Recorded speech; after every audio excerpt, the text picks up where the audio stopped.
Assalamualaikum warahmatullahi wabarakatuh. Perkenalkan, nama saya Indah Nur Aini. Saya di sini sebagai moderator yang akan memimpin jalannya presentasi kali ini. Di sini ada beberapa pemateri yang akan menyampaikan materinya. Yang pertama yaitu saya sendiri, Indah Nur Aini, dan yang kedua yaitu Dinda Suci Lestari, yang ketiga yaitu Faruqi Solehudin, yang keempat Mia Meliana, yang kelima Nurul Hidayati, yang keenam yaitu Nita Apriliani, dan yang terakhir yaitu Pinanda Wulandari. Sebelum memaparkan materi, alangkah baiknya kita membacakan basmalah bersama-sama. Bismillahirrahmanirrahim. Sebelum masuk ke inti materi, kita akan menyimak video berikut ini, yaitu video motivasi. Disimak dengan baik ya teman-teman.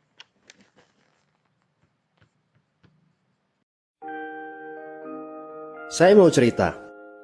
Ada dua orang sahabat yang tinggal di sebuah desa kecil di Italia. Sebut saja nama mereka adalah Pablo dan Bruno. Mereka adalah anak muda yang memiliki impian yang tinggi. Mereka sering berkhayal bagaimana kalau suatu hari nanti mereka menjadi orang terkaya di desanya. Keduanya merupakan orang yang sangat ambisius. Yang mereka perlukan adalah sebuah kesempatan. Pada suatu hari, kesempatan itu pun datang. Kepala desa memutuskan untuk mempekerjakan kedua anak ini untuk membawa air dari sungai ke sebuah penampungan air di tengah desa. Keduanya masing-masing membawa 2 buah ember dan segera menuju ke sungai. Menjelang sore, keduanya telah mengisi penampungan air sampai penuh. Kepala desa menggaji mereka masing-masing berdasarkan jumlah ember air yang mereka bawa. Wow, Pablo dan Bruno senang sekali. Ini berarti impian mereka akan segera terkabul. Mereka sulit percaya jika mereka bisa mendapatkan rezeki sebanyak ini. Mereka bekerja lebih keras lagi setiap hari agar bisa mengangkut air lebih banyak. Namun, Pablo mulai merasakan ketidaknyamanan.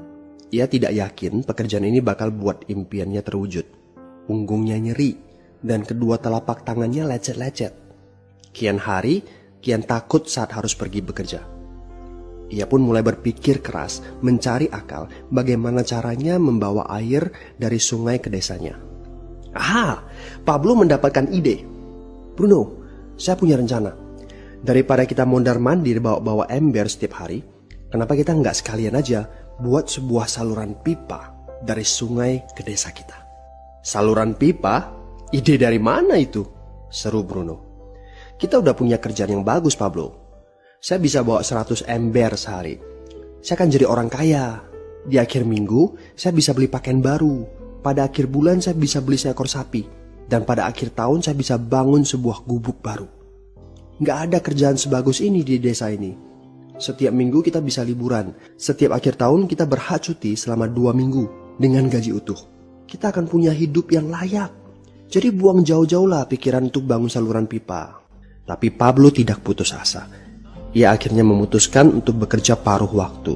Ia tetap bekerja mengangkut ember-ember air. Separuh waktunya, serta di akhir pekan, dia luangkan waktu untuk bangun saluran pipanya. Hal itu tidak mudah. Penghasilannya otomatis menurun dan dibutuhkan waktu 1 hingga 2 tahun sebelum saluran pipanya bisa menghasilkan sesuatu yang berarti. Bruno dan orang-orang desa mulai mengejek Pablo. Dia menyebutnya Pablo si manusia saluran pipa. Bruno yang berpenghasilan hampir 2 kali lipat dari Pablo terus memamerkan barang-barang baru yang berhasil ia beli. Sapi, keledai, pakaian, sepatu baru, gubuk bertingkat 2. Bruno bisa makan mewah di kedai. Orang-orang di desa menyebutnya Tuan Bruno. Sementara Bruno berbaring santai di sore hari pada akhir pekan, Pablo terus saja menggali saluran pipanya. Pada bulan-bulan pertama, Pablo memang tidak bisa menunjukkan hasil dari usahanya. Pekerjaannya memang sangat berat, bahkan lebih berat daripada kerjaan Bruno. Karena Pablo juga harus bekerja pada malam hari. Demikian pula di akhir minggu. Tapi Pablo selalu mengingatkan pada diri sendiri bahwa impiannya dibangun berdasarkan pada perjuangan yang dilakukan hari ini. Dari hari ke hari, dia terus menggali, inci demi inci. Sedikit demi sedikit, lama-lama jadi bukit. Dari 1 inci kemudian menjadi 1 kaki. Kemudian jadi 10 kaki. Kemudian 20 kaki, 100 kaki, dan seterusnya. Bersakit-sakit dahulu, senang-senangnya kemudian. Demikian dia terus menyemangati dirinya sendiri. Sepulang kerja, tubuhnya lelah sekali. Fokus pada hasilnya. Kata-kata itu terus ia ulangi dalam hati setiap hari saat dia pergi tidur. Sementara dari bar di desa itu terdengar gelak tawa mengiringinya ke alam mimpi. Ayo, fokus pada hasil akhir. Hari berganti bulan, saluran pipanya sudah setengah jadi. Saat beristirahat, Pablo melihat dari jauh sahabatnya Bruno yang terus saja mengangkut ember-ember. Bahu Bruno tampak semakin lama semakin membungkuk. Dia menyeringai kesakitan. Langkahnya semakin lamban akibat kerja keras setiap hari. Dia semakin jarang bersantai-santai di tempat tidur gantungnya. Dia lebih sering terlihat di bar, duduk dengan wajah letih dan murung. Saat pengunjung bar melihat Bruno, mereka saling berbisik. Hei, ini dia Bruno si manusia ember. Dia lebih suka duduk sendiri di sudut yang gelap ditemani botol-botol kosong di sekelilingnya. Akhirnya, saat bahagia Pablo pun tiba. Saluran pipanya sudah rampung. Orang-orang desa berkumpul saat air mulai mengalir dari saluran pipanya menuju ke penampungan air di desa. Sekarang, desa ini sudah bisa mendapatkan pasokan air bersih secara tetap. Pablo tidak perlu lagi membawa ember. Artinya, airnya akan terus mengalir, baik dia sedang bekerja maupun tidak. Air itu mengalir saat dia makan, saat dia tidur. Air itu mengalir di akhir minggu ketika dia asyik bermain. Semakin banyak air yang mengalir ke desa itu, semakin banyak pula uang yang mengalir ke kantong Pablo. Apa moral dari cerita ini? Pertanyaan yang paling penting untuk kita renungkan adalah, siapakah Anda? Seorang pembawa ember atau seorang pembuat saluran pipa?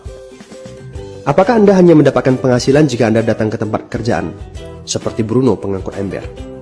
Atau Anda termasuk orang yang bekerja hanya sekali saja, kemudian Anda dibayar terus-menerus, seperti Pablo pembuat saluran pipa? Jika Anda termasuk orang kebanyakan, itu berarti Anda bekerja dengan menggunakan pola pembawa ember.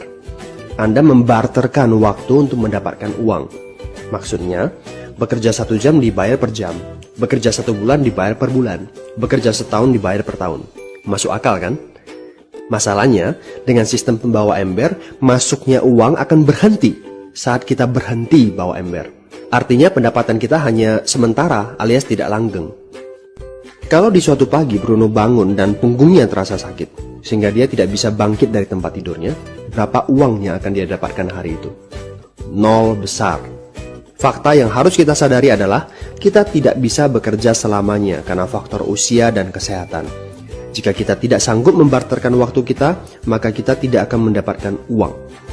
Pablo jauh hari sudah menyadari keterbatasan ini. Karena itulah dia langsung berpikir untuk menciptakan suatu sistem yang memungkinkan dia untuk terus mendapatkan bayaran baik dengan cara barter waktu ataupun tidak. Pikirkan ini. Bagaimana dengan Anda? Anda mau apa kalau besok penghasilan Anda berhenti? Apa yang akan terjadi kalau Anda dipecat? Apa yang terjadi kalau kemudian Anda sakit atau cacat sehingga tidak bisa membawa ember lagi? Bagaimana seandainya perawatan kesehatan yang mendadak yang harus Anda jalani menghabiskan uang tabungan Anda? Apa yang terjadi bila uang tabungan Anda itu langsung? Kalau penghasilan Anda berhenti besok, untuk berapa lama Anda bisa membayar hipotek Anda? Cicilan rumah, mobil Anda, ataupun untuk biaya sekolah anak-anak Anda?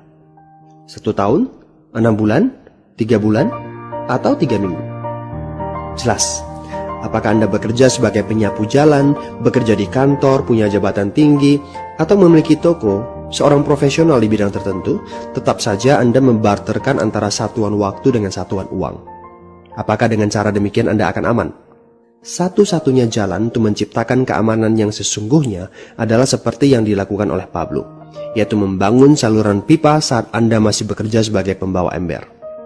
Dengan membangun sebuah saluran pipa, Anda cukup mengerjakan pekerjaan sekali saja, capeknya sekali saja, tetapi Anda akan dibayar terus-menerus. Saluran pipa ini akan memberikan Anda penghasilan walaupun Anda sedang tidur ataupun Anda sedang main. Penghasilan ini juga akan terus Anda peroleh setelah Anda pensiun, pada saat Anda sedang sakit ataupun cacat sehingga tidak bisa bekerja, dan juga dalam situasi darurat. Inilah yang disebut sebagai penghasilan pasif. Anda tahu, saat ini kami sedang membangun. Selanjutnya langsung saja kepada pemateri yang akan dibacakan oleh saya sendiri. A. Menjual produk kepada konsumen korporasi. Korporasi merupakan tempat terjadinya kegiatan produksi dan berkumpulnya semua faktor produksi.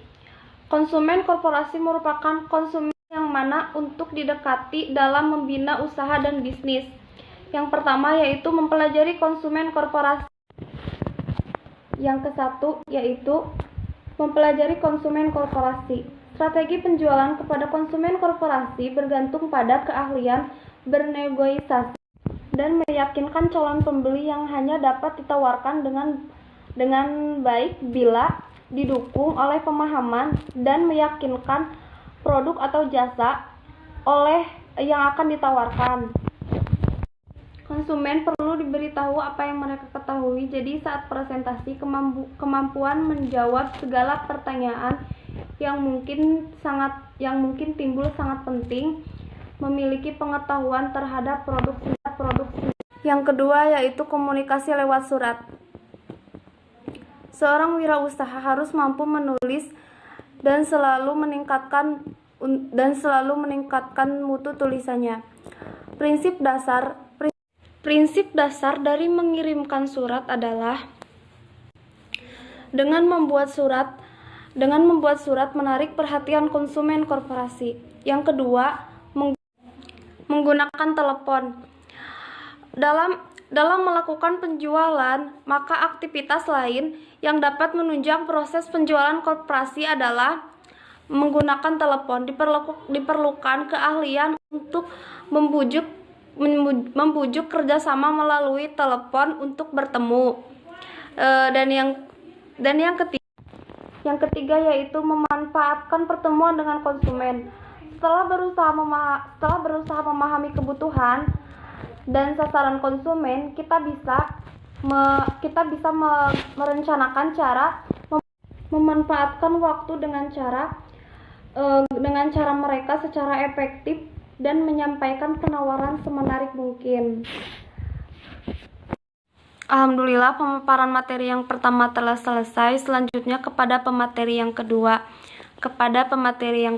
Saya persilahkan.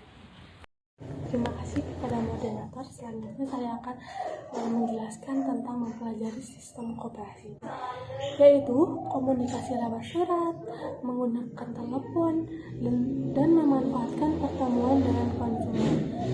Terima kasih kepada moderator. Saya kembalikan lagi. Selanjutnya presentasi. Di sini presentasi menyampaikan pesan dalam presentasi secara tatap muka atau di hadapan orang banyak merupakan ujung tombak penjualan.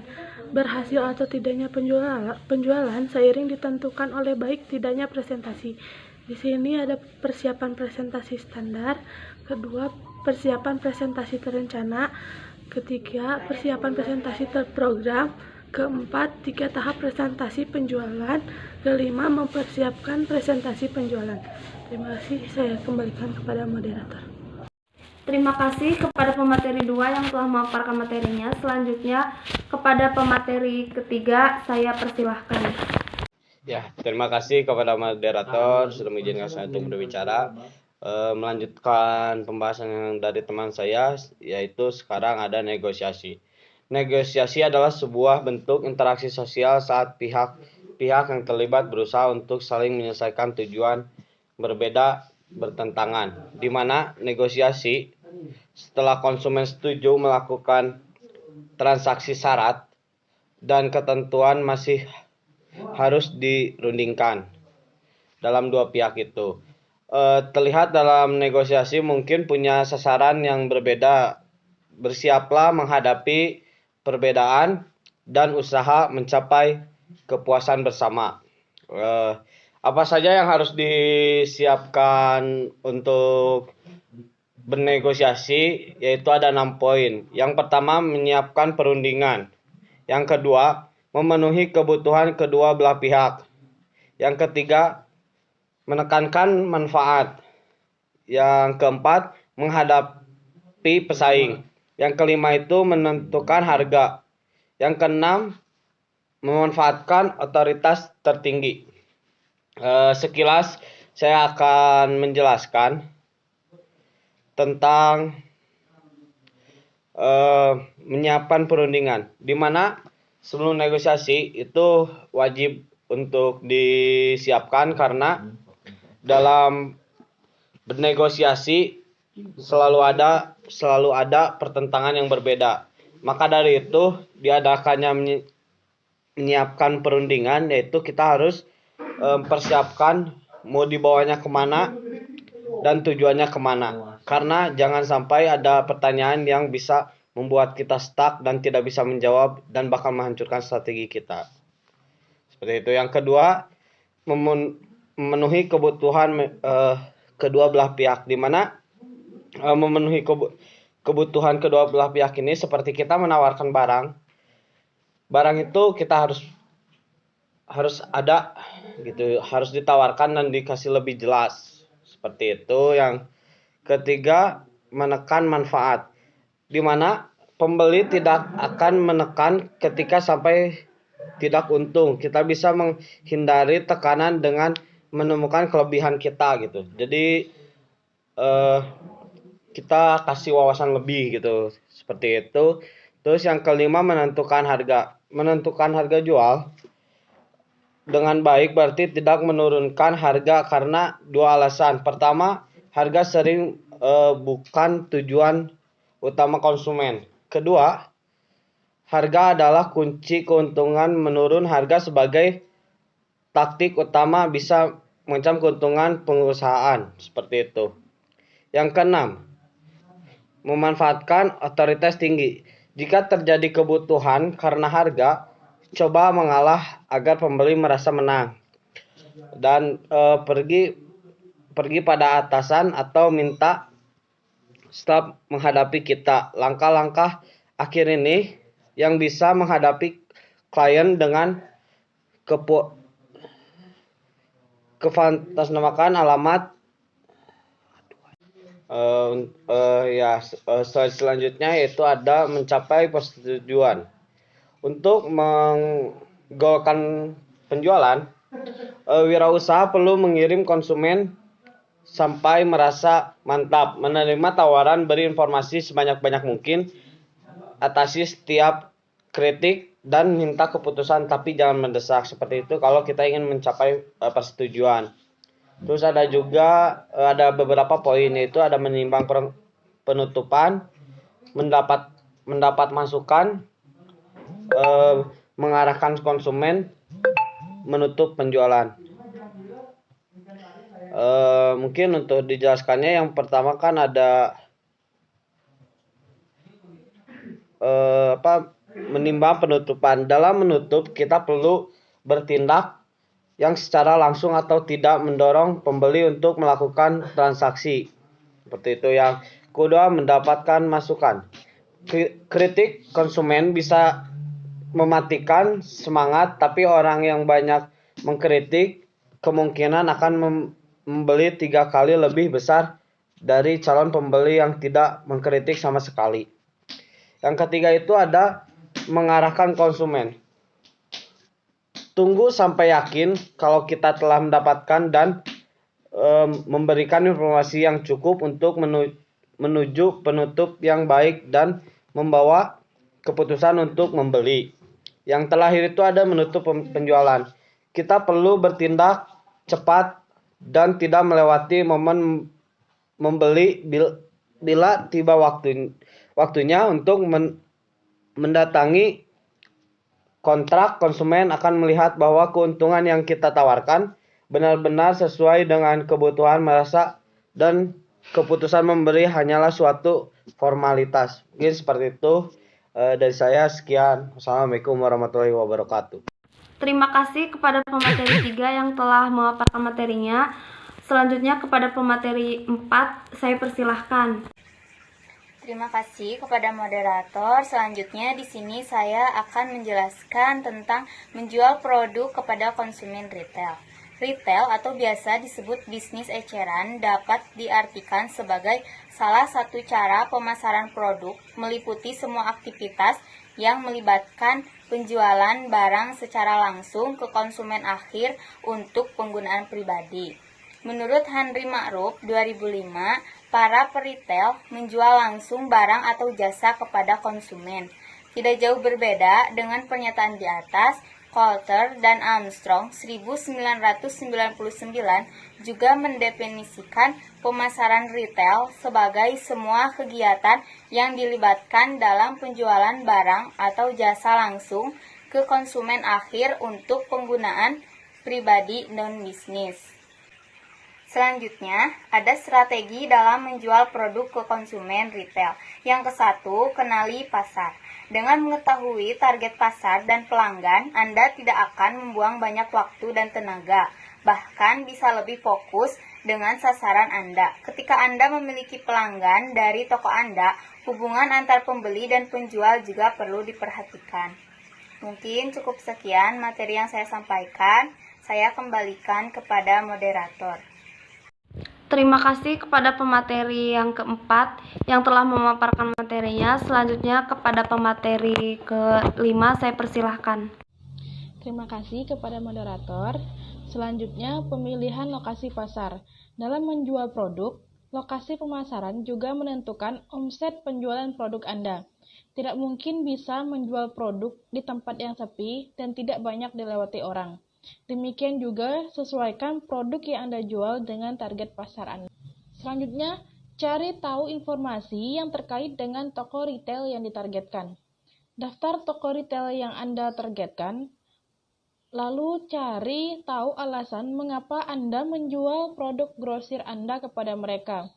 Sebagai riset awal, coba Anda telusuri situs pengecer untuk mendapatkan informasi ringkas mengenai bisnis mereka. Setelah itu, lakukan riset lebih mendalam dengan meninjau data letak lantai toko, bagaimana mereka menampilkan produk-produknya, dan jenis produk yang paling laris di toko-toko tersebut. Terima kasih. Saya kembalikan kepada moderator. Terima kasih kepada pemateri 5 yang telah memaparkan materinya. Selanjutnya kepada pemateri yang ke-6 saya persilahkan. Terima kasih saya ucapkan kepada moderator. Selanjutnya, saya akan membahas mengenai poin ketahui kebutuhan pengecer. Dalam menjual suatu produk kepada retail, tentunya tidaklah mudah karena pengecer akan banyak mempertimbangkan hal, terutama dalam memutuskan produk kita layak atau tidak dijual oleh retail tersebut. Yang harus kita ingat dan yang harus kita pahami, dalam hal ini bukan hanya kita yang mencari keuntungan. Kita juga harus memahami kebutuhan pengecer dan kita juga harus mampu meyakinkan mereka bahwa produk yang kita tawarkan akan memberi keuntungan untuk mereka. Jadi dalam hal ini kita harus menguntungkan kedua belah pihak. Pengecer harus merasa yakin bahwa produk yang kita berikan akan diminati oleh konsumen, dan kita juga harus menciptakan kondisi ataupun sesuatu yang didambakan oleh konsumen dalam produk kita. Poin selanjutnya yaitu lakukan pitching yang tepat sasaran. Pitching di sini adalah presentasi secara singkat, to the point, yang bisa langsung menangkap hati audiens. Pitching bisa dilakukan pembisnis untuk menjelaskan bisnis mereka kepada konsumen mereka. Dalam melakukan pitching yang tepat sasaran, pertama-tama kita harus mengirimkan email secara personal kepada setiap pengecer yang kita targetkan. Email yang dipersonalisasi ini menunjukkan bahwa kita benar-benar memiliki ketertarikan khusus kepada mereka. Dan jangan lupa kita menyatakan bahwa kita berminat untuk menemui mereka secara langsung. Kita harus melakukan follow up dalam tahap ini tentunya. Tahap ini pun kita bisa mengirimi sampel ataupun testimoni sehingga mereka semakin yakin akan produk yang kita berikan. Demikian materi yang bisa saya jelaskan. Saya kembalikan lagi kepada moderator. Sekian dan terima kasih. Terima kasih kepada pemateri ke-6 yang telah memaparkan materinya. Selanjutnya kepada pemateri terakhir saya persilahkan. Terima kasih kepada moderator. Selanjutnya materi terakhir akan disampaikan oleh saya, yaitu persiapkan presentasi Anda dengan baik. Sebelum bertemu langsung dengan pengecer, pastikan bahwa Anda sudah benar-benar siap mempresentasikan produk Anda. Anda harus percaya diri ketika menjawab pertanyaan-pertanyaan seperti manfaat apa yang bisa Anda berikan kepada kami, mengapa kami harus membeli produk Anda, berapa lama waktu yang dibutuhkan untuk mengirim produk Anda kepada kami, dan pertanyaan-pertanyaan umum lainnya. Lengkap proposal Anda dengan memberikan segala informasi yang dibutuhkan oleh pengecer termasuk deskripsi produk, informasi penentuan harga dan pemasaran, dan juga pemesanan, hak paten produk, testimonial konsumen, dan informasi penting lainnya. Yang kedua, membagi produk simple dan promo menarik. Saat ini banyak promo menarik seperti buy one get one free atau beli 2 dapat potongan 50% untuk pembelian ketiga. Siapa yang tidak tergiur dengan promo? Bahkan mereka yang sebetulnya tidak memerlukan produk tersebut sebelumnya karena melihat tawaran promo yang menggiurkan malahan berubah pikiran untuk membelinya. Munculkan ide-ide kreatif Anda dalam melakukan pemasaran, karena hal ini sangat penting untuk kita. Yang ketiga, gunakan media sosial. Strategi marketing sangat dibutuhkan untuk bisnis retail agar produk yang Anda jual dapat lebih dikenal secara luas oleh masyarakat. Dan tentu saja Anda mendapatkan banyak pelanggan. Jika Anda fokus pada strategi marketing yang Anda jalankan, maka penjualan Anda pun akan semakin meningkat dan mengembangkan keuntungan bagi bisnis Anda. Jadi, media sosial itu sangat penting untuk meningkatkan strategi marketing. Seperti itu. Terima kasih. Terima kasih, pemaparan materi sudah selesai.